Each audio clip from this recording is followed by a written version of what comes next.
आणि ते सगळे जीवजंतू त्या भाजीपाल्यावर बसतात. की भाजीपाला घेऊन घरी जाणार आणि घरी गेल्यानंतर ती भाजीपाला खाणार आणि लोक आजारी पडणार. अशा प्रकारची भूमिका तुम्ही घेताय. काल मी एका नेत्याचा व्हिडिओ ऐकला की लाज वाटली पाहिजे, विकास केला नाही. सत्तेत कोण आहे? 40 वर्ष झाले सत्तेत कोण? सगळे लोक जाणतायत की ज्यांच्या हातामध्ये नगरपालिका आहे, ज्यांच्या हातामध्ये जिल्हा परिषद आहे, जे आमदार आहेत, खासदार राहिले, जे मंत्री राहिले, यांनी आजपर्यंत या जिल्ह्यामध्ये फक्त केसावर फुगे विकले काय? यांनी सत्तेतून संपत्तीतून प्रतिष्ठा कमावण्याचं काम केलं. आठवडी बाजारामध्ये उस्मानाबाद शहरातल्या सगळ्या, धाराशिव शहरातल्या सगळ्या नागरिकाला वाऱ्यावर सोडलं आणि वाऱ्यावर सोडून फक्त आपल्या खिसे भरण्याचं काम केलं.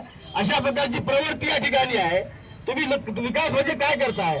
आठवडी बाजारासाठी गेल्या 10 वर्षामध्ये 4 वेळा पैसे आले आणि 4 वेळा परत गेले. आता मोठमोठे बोर्ड लागले, करून दाखवलं. काय करून दाखवलं? झटक्यात सही, झटक्यात पैसे. कुठे आहेत पैसे? जिजामाता उद्यानचं टेंडर निघालं.